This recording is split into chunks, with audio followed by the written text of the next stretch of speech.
Hello everyone. Good morning. I'm Sanya Agrawal, and today I'm going to talk about the sources of law, how the law is derives from different sources, or what from where India as a country has derived the law. So the first source is the legislation, which is one of the source of law. So legislation is basically any law which is passed by the parliament. Legislation is derived from two words, legis and latum. Legis means regulation, latum means making of any regulation.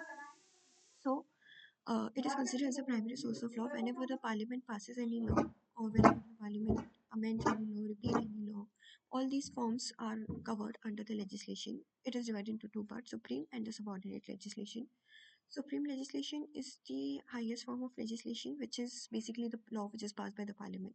Subordinate legislation are the legislation which is made by the executives when the power is transferred to them. So let's suppose parliament has made a law and they have given some power to the executives, which includes the ministers and as well as the permanent executives, which are the IS officers and the other people working under him.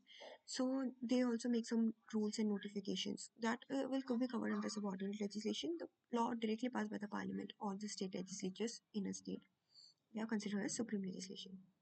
Next is the customs. Customs are the other source of legislation. So it is basically whatever the practices we followed from a very long time, they are considered as custom, and it is one of the main and the oldest source of law. So, like the dowry system, which is prevalent in our country, is again can be called as a custom. But now, by law, it has been repealed, so it is no more a customary law. If we consider other laws, so in marriages, usually that in Hindu marriages, the Saptapadi and Vivahoma, which is the holy fire, and the seven steps. Around that fire, both of them they form the part of the custom and they have become a law. So they again are form the form of the customary law.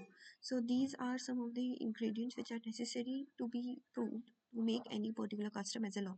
Antiquity means it should have been passed from a very long time. It should not be like a custom was started yesterday or 2 days ago only and then you are calling it as a custom. It should have passed a considerable amount of time, 10 years, 20 years or something. It should be continuous. There should not be any break in it. Obligation should be there on all the persons who are following that custom to follow that custom. Consistency, it should not be like some people are following it, some people are not following it, some people have followed it for some days, then stopped following it, and like that. It should not be there. It should be consistent. It should be reasonable, like Sati Pratha was a custom, but then it was unreasonable. That's why it was not considered as a customary law. Peaceful enjoyment means it should not take away the right of any other person. And certainty means that there should not be any type of confusion in the meaning of that custom, like what is the actual custom, whether it should be followed in this manner or some other manner. So these, if all these things are formed or fulfilled, then a particular custom can become a law. The remaining sources will cover in the next video. Thank you.